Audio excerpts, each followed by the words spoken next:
Well, my friends, I think it probably is wise for me to get this underway. You may certainly continue to enjoy your lunch, but I know that you've come, at least in part, thank you all, for a few words about this book. And I need to say that without your love and support, this book would not have emerged. I began work on it even before I came to serve you as senior minister, but all during the 3 years that I was working here, my summers were devoted to furthering research and beginning to put together the manuscript. And only since I retired have I been actually able to finish what amounts to a 7 years labor. Writing the story of the Transcendentalists was a little bit like doing a group biography or writing an opera. In the book, as you'll discover as you explore it, I have to bring quite a number of characters on stage sort of one at a time to sing their aria and tell you why they're important to the story. And then there are certain duets that take place in relationships. One whole chapter is devoted to marriage in the 19th century, a play on Margaret Fuller's book, Woman in the 19th Century. One of the things that I found was true about most treatments of the Transcendentalists was that they were treated almost solely as writers. You know, we get introduced to them in high school literature classes or college. We read a little Emerson. We probably read Thoreau's Walden, which is now the most read book, American book from before the Civil War. But we get a certain false impression about the Transcendentalists, as though they were individualists, as indeed Thoreau and to a large degree Emerson were, and that they were located out in Concord. In fact, the Transcendentalist movement, which reaches all the way out here to our own Thomas Starr King, in whose room we are gathered, the whole Transcendentalist movement was a lot more church-based, urban, and social activist than merely writerly. And so telling their story, particularly in a relational way, seemed to me to be the most important thing that I could do. The relevance of the book, I think, is tied up with the situation that we find ourselves in America today. We are obviously in one of the most polarized periods of our history, perhaps the only thing in the past that has come anywhere close to it were the years of the 1850s immediately before our Civil War. Ponder that. And yet that was the period in which the Transcendentalists and Unitarians generally reached the absolute apogee of their influence on American society when they were calling for a second American Revolution. That's a phrase that was used explicitly by people like Theodore Parker, the great Transcendentalist orator in Boston, who is the original source of two of the most loved phrases in American civil discourse. It was Parker who first coined the phrase government of the people, by the people, for the people, that Lincoln picked up through his Unitarian law partner in Springfield and used at the end of the Gettysburg Address. It was Parker who originally said, the moral arc of the universe is long, but it bends toward justice.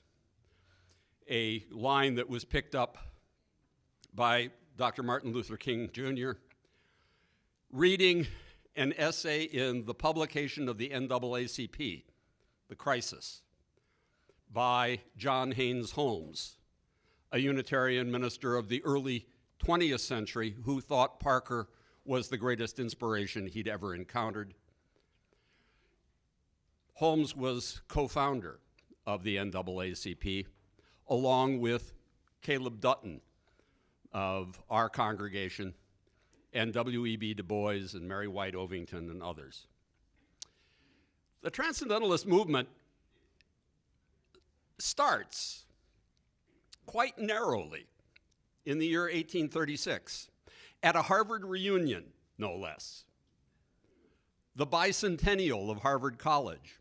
And Emerson and three friends get together literally at a bar after listening to these long-winded historical speeches and say, this will not do. The education we got here was all retrospective.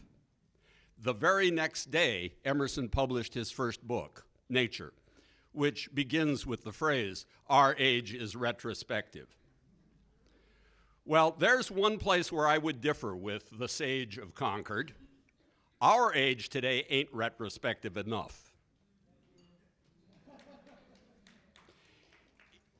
It has amnesia. And one of the reasons for writing this book is to say a few things that need to be said in the present moment using historical examples. Among other things, I make the claim that the method for seeking social justice that the Transcendentalists employed was literally a spiritual discipline that involved not only introspection and reflection, and they all kept journals. It was also spiritual friendship transcending significant differences. I find it utterly amazing when people like James Freeman Clarke, who's the Transcendentalist minister who forms the thread figure in my narrative, sends his journal to his friend Margaret Fuller and asks her to send him hers. That's how intimate they were in concern for one another's moral and spiritual well-being. Because if there was one transcendent thought that brought them together, it was this: I cannot fully flourish as a moral and spiritual being until I am concerned about your flourishing. That will grow my soul, my concern for you becoming the person that you were meant to be in your full moral agency, in your creativity, in your concern for the quality of community life that we share. Now that resonated in the era of the 1830s, 40s, and 50s in a way that I think we need to recapture in the present day. There's nothing more necessary for the well-being of our communities than spiritual friendships that transcend significant differences in age, social location, gender, orientation, politics. We have got to get out of ourselves and self-transcend if we are going to thrive as a people. And I must say I'm thrilled with the little review that the Boston Globe gave my book, which pronounced it both elegant and enlightening, and then went on to say that it was almost a primer for self-transcendence in an age that desperately needs examples of our doing that. And while I'm tooting my horn, I might as well tell you that one of the most thrilling things is that the book is now under active consideration as the basis of a film series.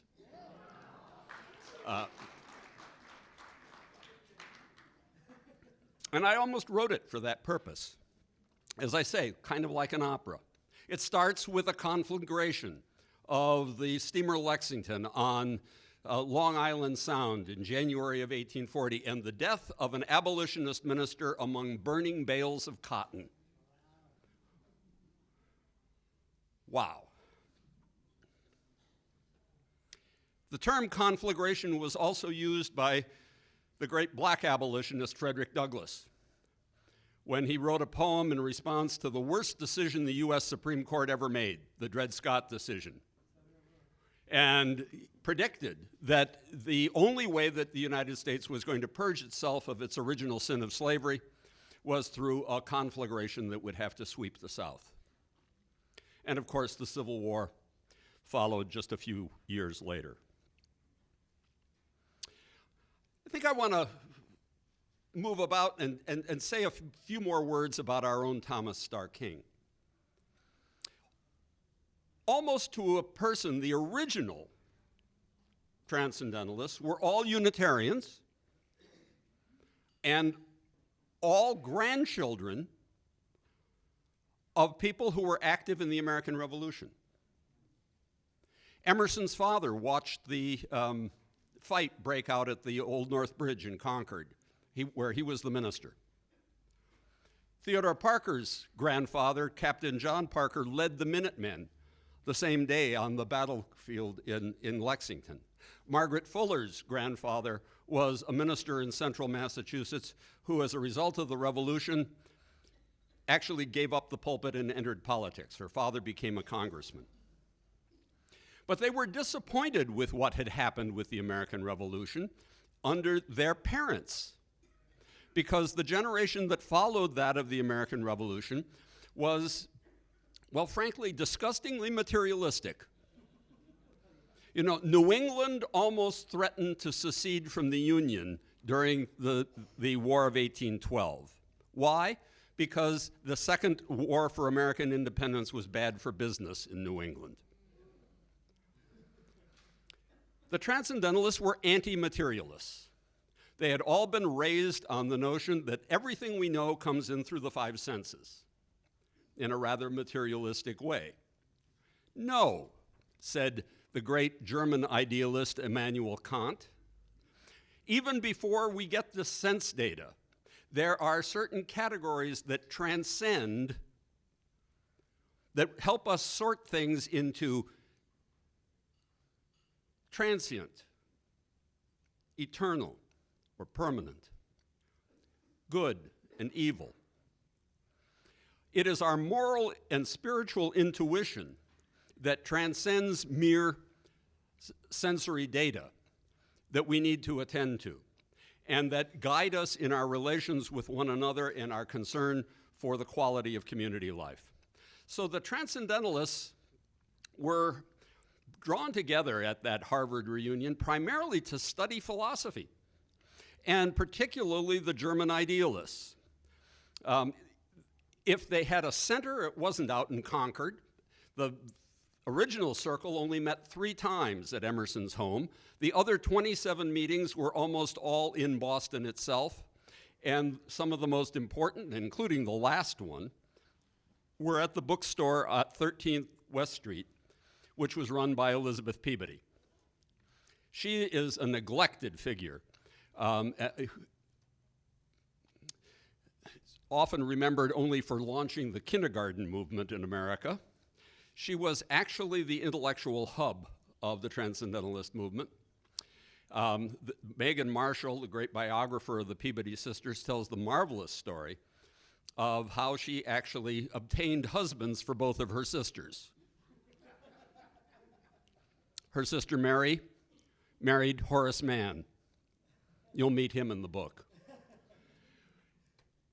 William Ellery Channing, who was Peabody's minister and became Horace Mann's mentor, actually convinced him to give up a career in politics and devote the rest of his life to making education accessible for every child in America, no matter how poor.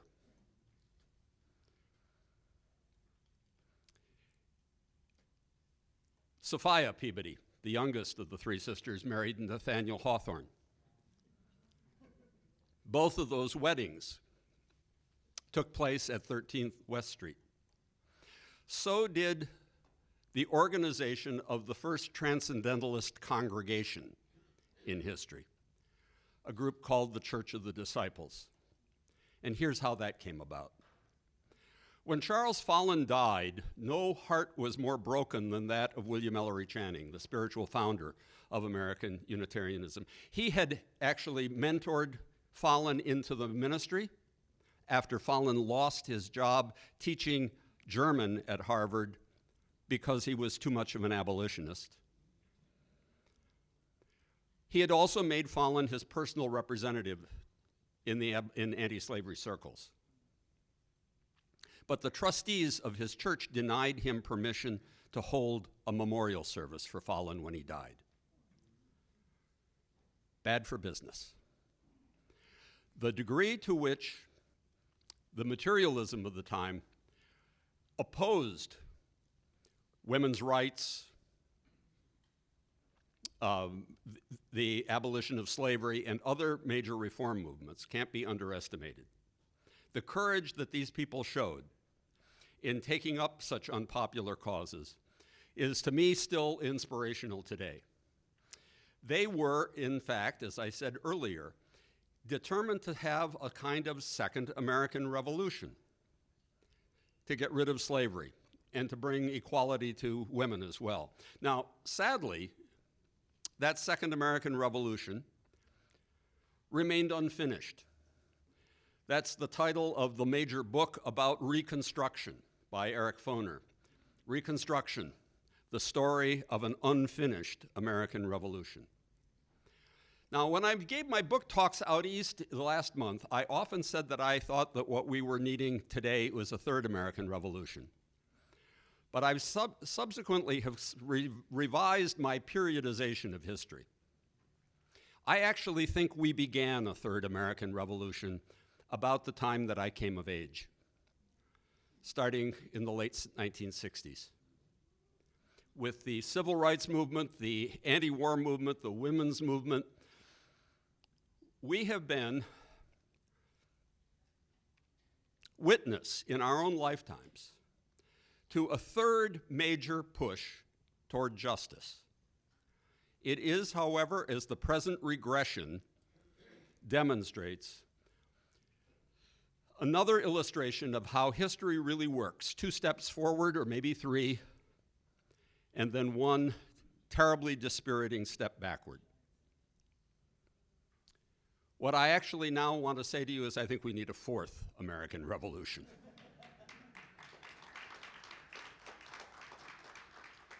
And that history should encourage us in this regard. Periods of regression eventually lead to new efforts for justice. That has happened over and over again in American history. And although it is clearly a statement of faith, Theodore Parker was not wrong, and Dr. King was not wrong when they said that in the long run, the moral arc bends toward justice. How will we get that going again? I think it has to begin again in communities like this one, where we're called by one another and by great leaders like Reverend Vanessa to transcend ourselves, to love one another, to form spiritual friendships that draw us out of ourselves and into the engagement with those issues that really matter in our time. It always started with religious communities that were also open to the secular concerns of the time. Every significant justice movement in American history has been an interesting collaboration between religious people and secular movements. That needs to happen again. We've gone through a period when, unfortunately, almost all religion was dismissed as reactionary and conservative. You and I know that that does not apply to us. We need to remember how powerful our roots are, and again, transcend the discouragement, the lack of moral leadership at the very highest level, and put our shoulders to the wheel. That's what our forebears in this movement did. Some of their friendships were absolutely astonishing. I don't mean in the title to pretend that, for example, they began everything in the way of racial and gender justice or social justice in America. No, it's been going on from starting with the most oppressed people. But let me tell you the story of black abolitionist Lois Hayden, who gets a whole chapter in the book. Not because he was a transcendentalist, but just because of the way he was embraced by transcendentalists and made a full partner in the cause of justice. Hayden escaped from slavery, where he had been owned by the family of Henry Clay of Kentucky. Oh, senators from Kentucky. What is it with them?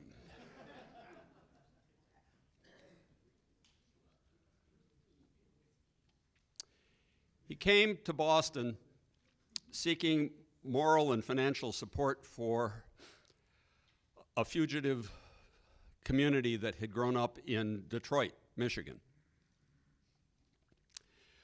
And he told his story in front of a meeting of the Anti-Slavery Society and was heard by a young lawyer named John Albion Andrew. Now, Andrew was a member of that Transcendentalist congregation, the Church of the Disciples. Hayden was given a tryout to be another Frederick Douglass, to be a speaker on behalf of the Anti-Slavery Society. But Douglass had had an unusual experience when still enslaved. One of his mistresses, owners, had actually gone out of her way to make sure that he was not only literate, but well steeped in the biblical literature. So he had a certain eloquence. He'd started preaching from a relatively early age. Lois Hayden, not so much. The tryout took place in front of the Concord Female Anti-Slavery Society, gathered on August 1st, 1846, in the meadow just above a little pond called Walden. And the speakers, one after another, stood on the steps of Henry David Thoreau's newly constructed cabin there. Wendell Phillips, Ralph Waldo Emerson, and then Lois Hayden, who told his story movingly but haltingly. And then people like Andrew had to go to him and say, maybe being a public speaker is not your calling, but I have another idea for you.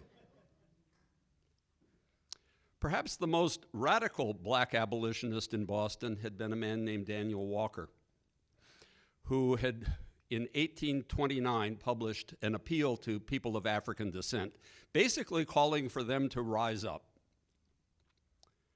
on their own behalf. It was such a radical statement that many southern states made it illegal to even own a copy. It was the time of the Nat Turner Rebellion. But the other way that Daniel Walker had earned his living and conducted himself was that he ran a used clothing store on the side of Beacon Hill that was then the heart of Boston's black community. It was a signal. If you are a fugitive from slavery and you are coming north and need clothing to get through the New England winter or to go on to Canada, come here, it's free for fugitives. John Andrews set up Lois Hayden to run a used clothing store on the same street.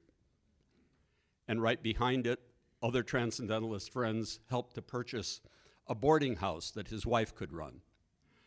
When Harriet Beecher Stowe came to visit Boston to see the anti-slavery movement there, she found that there were 13 fugitives living in the Hayden's boarding house. It was clearly the most important stop on the Underground Railroad at the time. The thing that I find so moving about the relationship between John Albion Andrew and Lois Hayden is that they really did care about one another's full flourishing. Lois Hayden was the first person to suggest to John Andrew, after he had defended the Secret Six, who had supported John Brown, that he needed to run for governor of Massachusetts.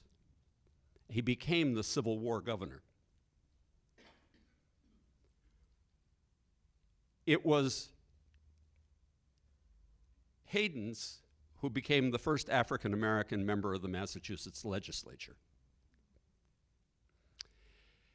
That friendship lasted right to the death.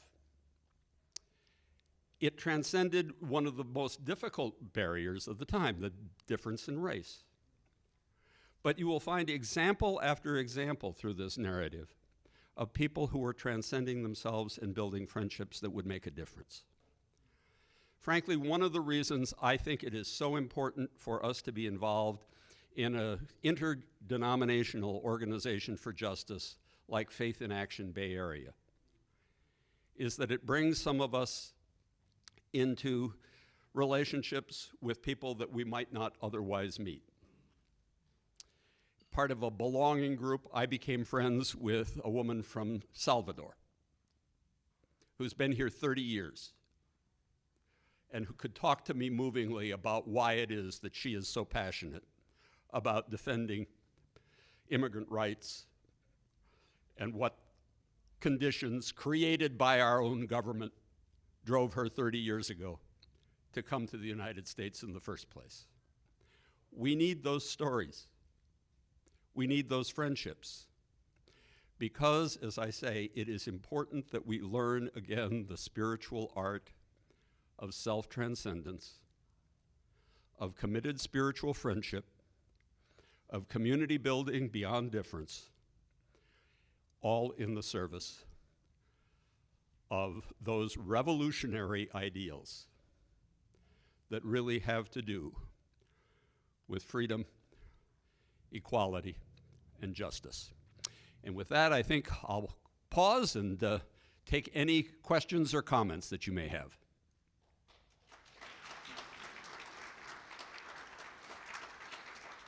Bob Bacon, you've always got a good one, friend. What? Yeah, and then I dropped him. Yeah.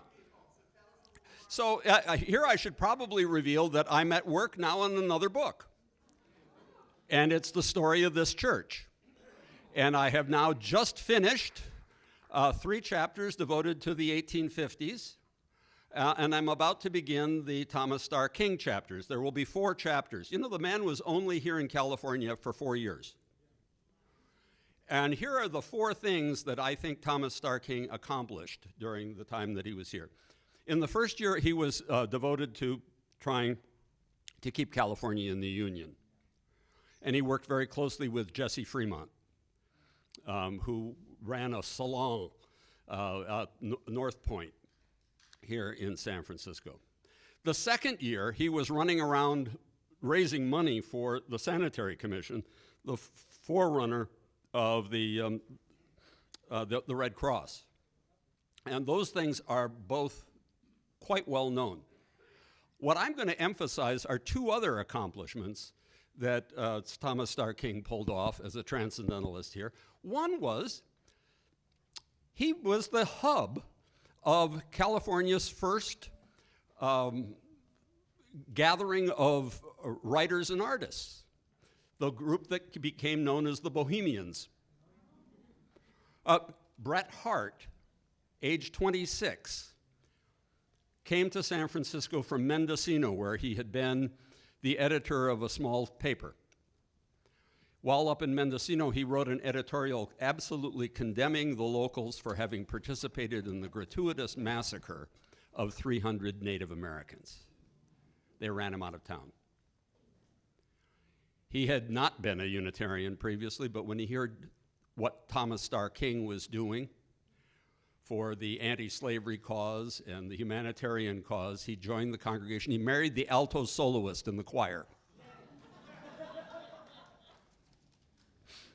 And there's a whole network, including Ina Coolbrith, who becomes California's first female poet laureate.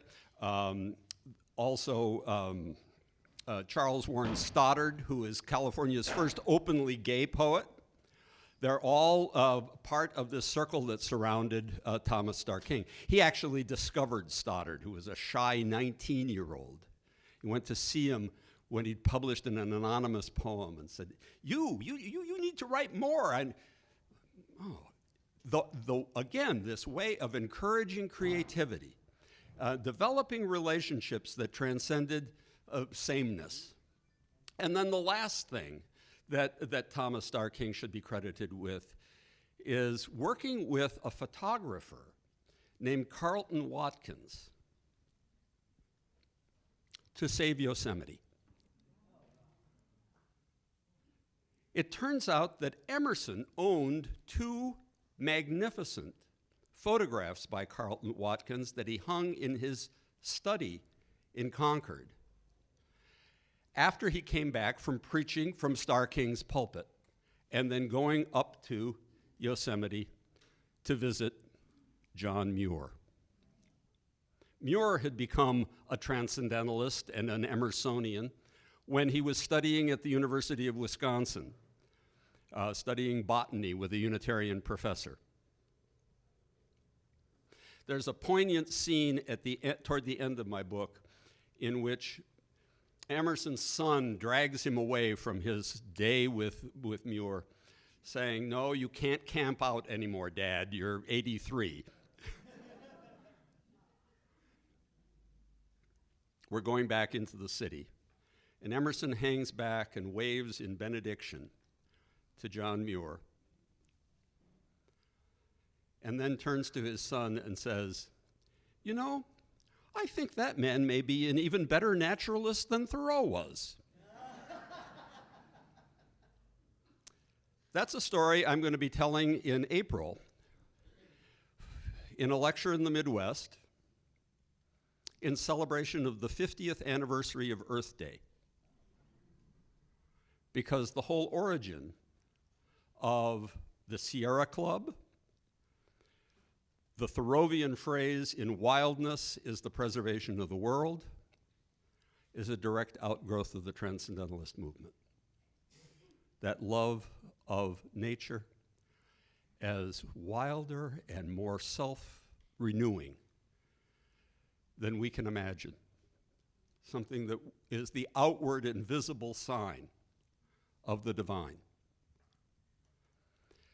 That creativity that underlies things was the creativity that drove people like Thomas Starr King, who the biographer of Carlton Watkins, Tyler Green, is coming to go through our archives with me because he is about to try to produce the first comprehensive collection of Thomas Starr King's writings. I didn't know that during his 4 years here, he wrote a regular column about California in the Boston Evening Transcript. Those things have never been properly collected or published. I found 2 autographed sermons by Thomas Starr King at the California Historical Society. So there are many things about Starr King as a Transcendentalist. By the way, he is one of the relatively few Universalist origin people who can be clearly placed in the Transcendentalist movement. For the most part, Transcendentalism was a spiritual, moral renewal movement within the Unitarian churches. But Starr King, of course, had come to serve a Unitarian church in Boston even before he came out here. All right, Stephen.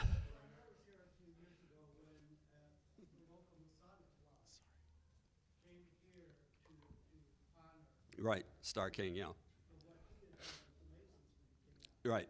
It's interesting that there was a big anti-Mason party in the 1830s in America. They were regarded as secretive and not to be trusted and so forth. But the Universalists embraced the Masonic movement very broadly. They had some similar social class origins, small shopkeepers and prospering farmers and people of that ilk. So there was a good deal of overlap there. Ruth.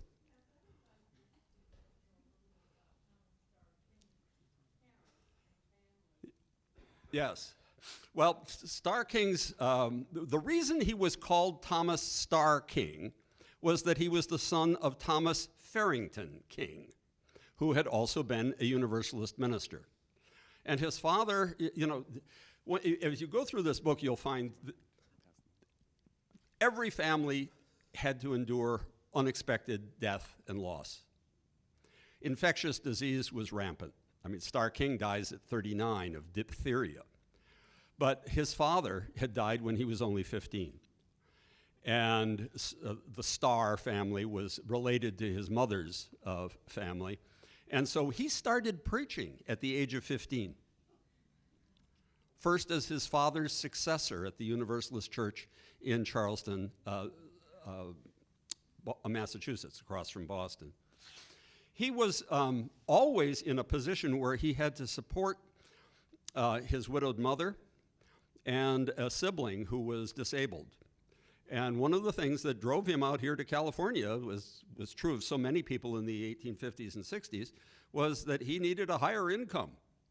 I find these amusing notes by Starr King where he is writing to various religious liberals in Virginia City, Nevada, in Sacramento, and so forth, saying, "I will go anywhere for fame," F-A-M-E, meaning that he'd give a lecture for $50 and my expenses.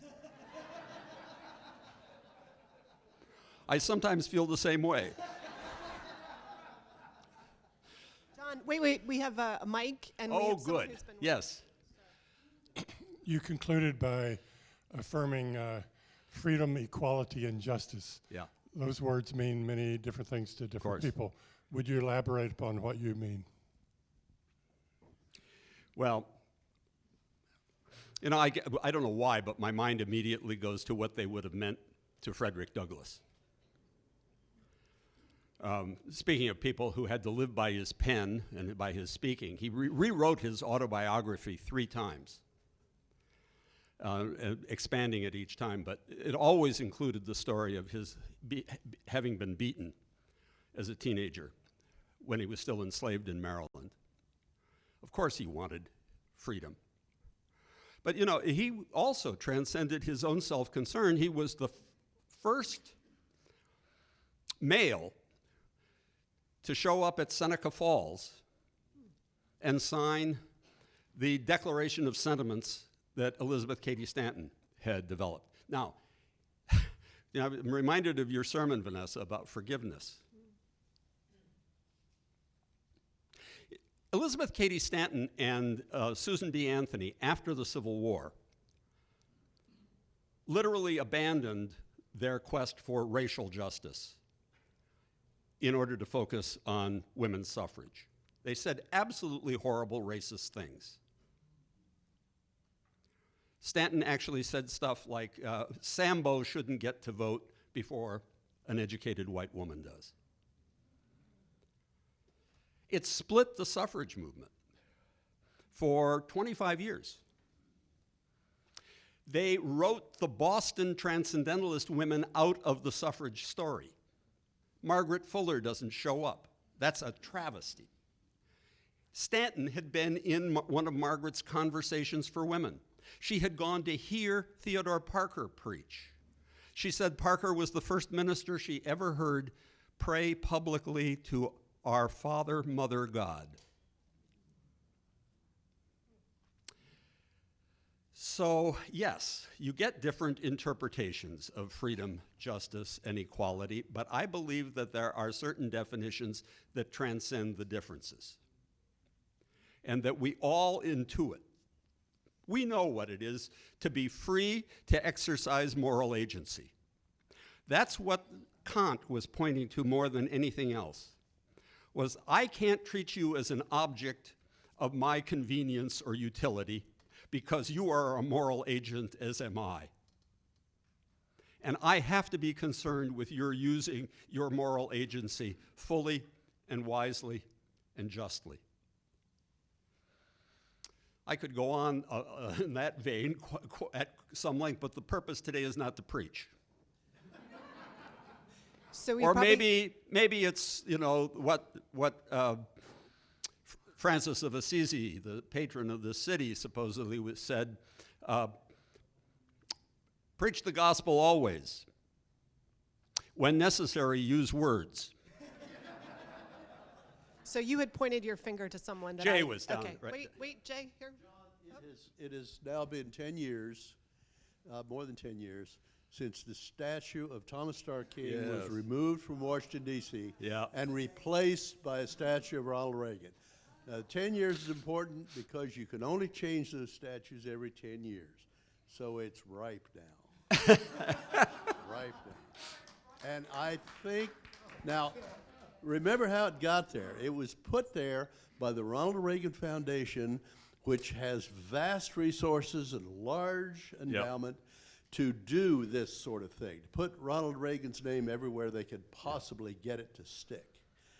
I think it's a good time to start thinking and planning about getting that statue back in Washington. And I'm looking forward to your book as maybe helping us galvanize this kind of an effort. Yeah. I think we should do it. If not us, I don't know who. Well, I love going to visit the Starr King statue that stands at the entrance to Golden Gate Park at 8th Avenue. It's just 4 blocks from my home, and it's a better statue than the one that was in the and which now stands on the grounds of the Capitol in Sacramento. You may know. Donald.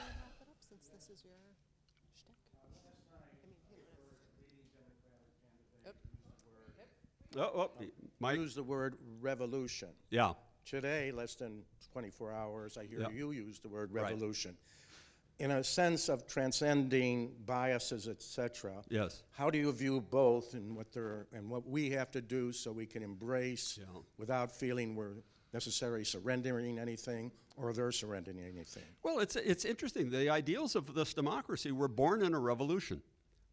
The American democracy was reborn as a result of the 13th, 14th, and 15th Amendments at the end of the Civil War. It was probably reborn again through the combination of things like the New Deal and the Civil Rights Movement and the women's movement in our own living memory. But it's clear that this is an unfinished revolution. It's one where now there's a great deal of loss of faith in democracy itself, not only here in America, but in many places around the world. And I just want to lift up the faith drawn from history that although we are going to go through periods of regression, the revolutionary arc moves on. It doesn't do it automatically. Or as somebody once said about the moral arc of the universe, it needs our weight to bend it. So we have to be persistent, as Vanessa put it in her sermon this morning, or devoted to the cause. That kind of persistence is as essential as anything else. It has to be grounded in the kind of deep and abiding gratitude for the gift of being itself that I see at the heart of the Transcendentalists. No matter how hard their lives were. I think of Margaret Fuller saying that almost Buddhist thing, Stephen, I accept the universe, and then being sort of parodied for it. By gad, she better, said Carlyle. Well, her life was so constricted as a woman that of course she wasn't saying she accepted that condition, but she accepted the very gift of being, and she was going to work with that. So we have to keep going back to real spiritual first principles in order to exercise moral leverage in the world. Allison. It's on? Oh, there we go. So we have time for one more question. Wise woman. Who's got a burning question? Oh, okay. Sorry. He's got one more good answer, I'm sure. Okay, All right, I'm coming Laurie. with the microphone, so don't say anything quite yet. Just wondering if the Transcendentalists had anything to say about America's sort of imperialist conquests in those years.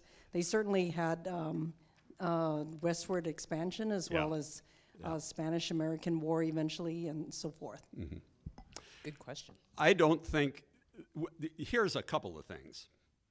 Emerson led a wide protest against the Cherokee removal. One of the things that took place in the 1830s, contemporaneously with the same, with the original Transcendentalist circle, was the clearing of the southeastern United States of its indigenous population for the expansion of slave-picked cotton.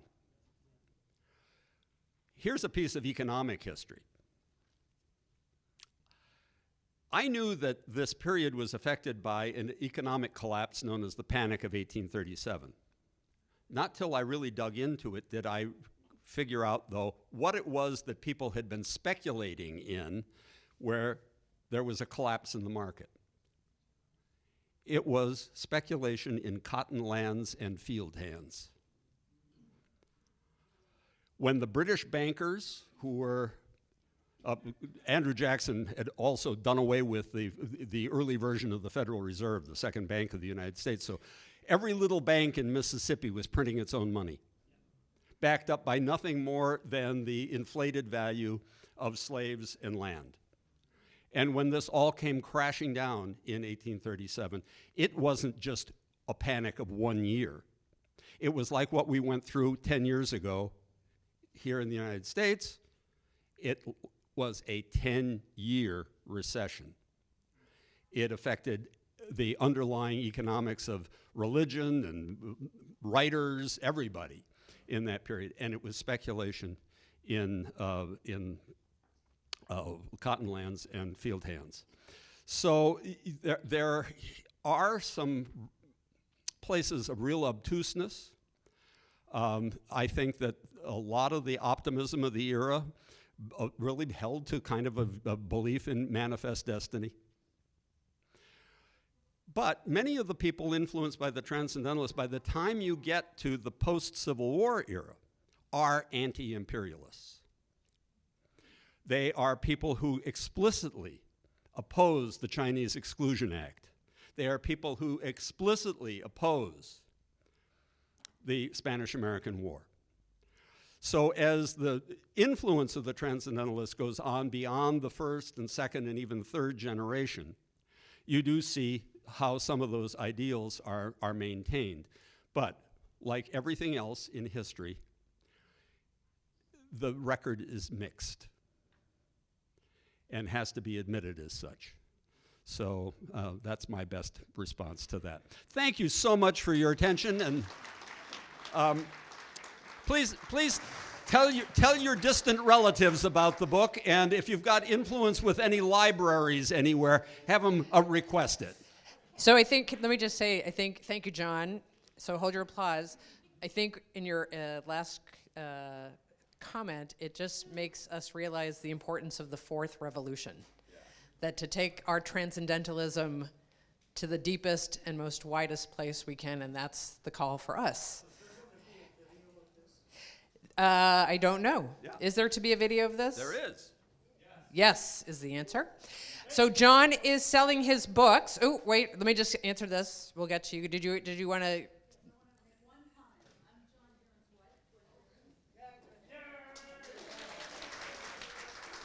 She's even my friend.